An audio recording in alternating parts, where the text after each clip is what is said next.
यूँ तो ज़िंदगी हर सुबह एक नए चैप्टर की तरह खुल के हमारे सामने आती है। वो तो हम ही हैं, ना जाने किन किन बातों का शिकार हो जाते हैं और हर टाइम अपने जीवन को कोसते रहते हैं, खुद को कोसते रहते हैं। Hello everyone, welcome back to my new vlog. कैसे हैं आप सभी? आई होप आप सभी अच्छी होंगी। मैं भी बहुत अच्छी हूँ। आज मैं बात करने जाऊँगी उस पर्सनल लाइफ के बारे में जिसको मेरे हिसाब से हर हाउस वाइफ बड़े ही कहते हैं ना, घुटन के साथ जीती है। जी हाँ, हर इंसान की लाइफ में जीवन जीने के दो रास्ते होते हैं। एक रास्ता होता है कि उसको सब लोग नोटिस कर पाते हैं, सब लोग देख पाते हैं और उसमें हमें बहुत सारे मेडल भी मिलते हैं, अच्छाई के और बुराई के तो बहुत ही ज़्यादा। और दूसरा रास्ता वो होता है जहाँ पर हम सिर्फ़ और सिर्फ अकेले होते हैं, ना हमारा कोई सगा संबंधी होता है, ना ही हमें कोई सपोर्ट करने वाला होता है, ना ही कोई गिराने वाला। हम खुद ही उन चीज़ों को महसूस करते हैं और अपने उस जीवन को जीते हैं। तो देखो, जो पहला वाला रास्ता है जो हम सबकी नज़रों में जीते हैं, उस रास्ते को छोड़कर दूसरे वाले रास्ते पर हम बात करेंगे। जो दूसरा वाला रास्ता है ना, आप लोगों ने वो रास्ता तो सगे संबंधों ने बिगाड़ दिया आपका। लोगों ने कहे सुनकर, आपको बुरा भला बोलकर, वो तो उन्होंने बिगाड़ दिया, जिससे आप बहुत ज़्यादा परेशान हो, डिप्रेशन में हो, टेंशन में हो करने के बावजूद भी। ठीक है, लेकिन दूसरा वाला रास्ता पता है आपको किसने बिगाड़ा है आपका?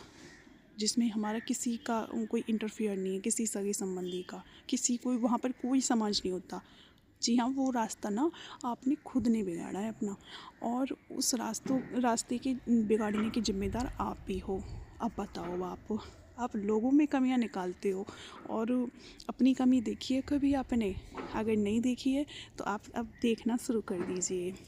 एक बात बताइए, बहुत सारी ऐसी बातें होती हैं जो हम पर्सनली करती हैं, पर्सनली जीती हैं। कभी आपने उन पलों में अपने आप को शाबाशी दी है कि हमने कितना अपमान, कितना मान सम्मान हमको मिला जीवन में? उस 30-32 साल की उम्र जो आती है ये, उसमें ज़्यादातर ये ऐसा होता है, ठीक है ना? उसमें ही ज़्यादातर ये चीज़ें हमारे आगे आती हैं। तो आपने कभी सोचा है कि आपने कितना कुछ झेला है? आपको तो प्राउड होना चाहिए कि हमने इतना कुछ झेला, हमने सबके लिए करा और सबने हमारे लिए क्या करा? अपोजिट, ठीक है? हमने अच्छा करा, सबने हमको बुराइयाँ ही दी। लेकिन अब हम उनकी बातों को सोच सोच के रोते हैं, बिलखते हैं और कोसते रहते हैं। भगवान को भी कोसते हैं, मतलब अपने आप को तो कोसा ही कोसा, उस परमात्मा को भी कोसते हैं जिन्होंने हमारे पास इतना सब कुछ दिया है, उसको भी नहीं छोड़ते हम। तो वो रास्ता बिगाड़ने के लिए भी जिम्मेदार आप ही हो उनसे ज़्यादा, लेकिन इसके तो पर्सनली आप ही हो जो दूसरा वाला रास्ता है। तो आप सबसे मेरी यही रिक्वेस्ट है, कभी उन बातों को सोचो कि आपने कितना किया उन लोगों के लिए। आपको तो प्राउड होना चाहिए कि हाँ, मैं हूँ जो अपने शरीर को वहाँ से लेकर यहाँ तक आ गई हूँ, उन बड़ी बड़ी मुश्किलों को झेलते हुए मैं यहाँ तक आ गई हूँ। तो आपको देखो कितना अच्छा लगेगा। तो आज से ना ये काम करना शुरू कर दीजिए मेरे कहने से, तो देखो जीवन कितना अच्छा लगता है। आप जो काम भी करते हो, क्या आपने अच्छे काम करे हैं? अच्छे करे ही होंगे तभी तो आप यहाँ तक आ गए हो। अगर अच्छे नहीं करे होते तो फिर आपका ये जो जीवन था ना, ये वहीं पर रह जाता। लेकिन ये यहाँ तक बढ़ के आया है ना, तो अच्छा तो हुआ ही है उसमें। उन चीज़ों को याद करो। आप बुरी चीज़ें हमेशा क्यों सोचते हो? आप जैसा सोचोगे आप ऐसा ही पाओगे। कहते हैं ना, सोच भी सोच कर सोचनी चाहिए, तभी जीवन में खुशियाँ आती हैं। सोच समझ कर सोच को रखना चाहिए दिमाग में। तो अच्छी अच्छी बातें सोचिए। आपने अपने आप को इतना गिरा हुआ बना लिया है कि हर वक्त कोसना कोसना कोसना, ये एक इतना गंदा शब्द है जो कि आपकी जीवन पर बहुत गलत असर डाल रहा है और किसी दूसरे का इसमें कोई रोल नहीं है। अपने आप को बचाइए, अपने आप को समझाइए दूसरों को समझाने के बजाय। कितने सारे दिमाग हैं हमारे आसपास, कोई किसी नाते के रूप में, कोई किसी संबंध के रूप में। किस किस को समझाएंगे आप? सबसे पहले खुद को समझाइए ना। अपने आप को कभी शाबाशी दी है आपने? अपने आप को शाबाशी देना शुरू कर दीजिए, फिर देखिए आप क्या होता है। किसी की बातों का कोई फ़र्क नहीं पड़ना आप पे, अगर आप अपने आप को खुश रखते हैं। अपने आप को खुश रखोगे ना तो 4-5 लोग तो वैसे ही चल पड़ेंगे आगे की तरफ कि हमारी बातों का कोई मतलब फ़र्क नहीं है, उन लोगों को मौका क्यों देते हो आप? अपना जीवन जियो, अच्छे से जियो, और जो अच्छे अच्छे काम करे हैं ना, शुरू मतलब आपकी सुध से लेकर, मतलब जब से आपने होश संभाला है तब से लेकर अब तक उन अच्छे कामों को सोचिए और अपने आप को शाबाशी देते रहिए। खुश रहिए, रहोगे आप, टेंशन फ्री रहोगे, और नेगेटिविटी अपने दिमाग में दूर तक आने ही मत दो।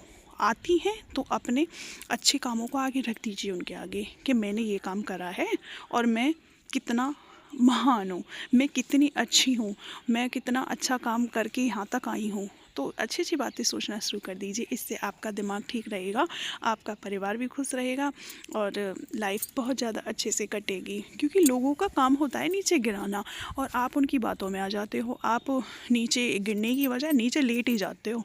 मैं तो यही बोलूँगी, ऐसा मत करिए, दूसरा इंसान चाहता ही यही है, ये चीज़ अपने दिमाग में बिठा लीजिए। तो क्या तुम कठपुतली हो जो दूसरा चाहेगा वो काम आप करोगी? कि आपके पास दिमाग नहीं है? हमें भी तो भगवान ने वही दिमाग दिया है जो दूसरे इंसान को दिया है। तो अपने दिमाग को चलाना शुरू कर दीजिए और अच्छा करते रहो, अच्छा सोचते रहो, सब कुछ लाइफ में अच्छा होगा। हर किसी के लाइफ में अगर रखो ना, लाइन लगा कर देखो, कोई ऐसा इंसान नहीं है कि वो आज सुखी है। किसी के पास कोई टेंशन है, किसी के पास कोई, किसी के पास औलाद है ना वो भी दुखी, जिसके पास औलाद नहीं है वो भी दुखी, जिसके पास परिवार है वो भी दुखी, जिसके पास परिवार का एक भी संबंध ही नहीं है ना वो भी दुखी। तो अब बताओ आप, गलती किसकी रही? गलती अपनी खुद की होती है। खुद को बदलोगे तो सब कुछ अपने पास मिलेगा, सारा सॉल्यूशन हमारे पास होता है। बस उसे समझने की और परखने की ज़रूरत अपनी होती है। और हम दूसरों को ब्लेम करते रहते हैं, दूसरों पर ब्लेम करना छोड़ दो और अपने आप में कमियां ढूंढनी शुरू कर दोगे जिस दिन से, और उनका समाधान आपके पास ही मिल जाएगा। ऐसा नहीं है कि भगवान ने कोई समस्या पैदा करी हो और उसका सॉल्यूशन नहीं हुआ हो। हर समस्या का समाधान बनाते हैं। जब समस्या पैदा होती है ना, साथ साथ समाधान भी होते हैं। तो ज़िंदगी में ऐसी कोई भी समस्या नहीं है जो हल ना हो सके, ठीक है? और कम बोलिए, जितना हो सके कम बोलिए, खुश रहोगे।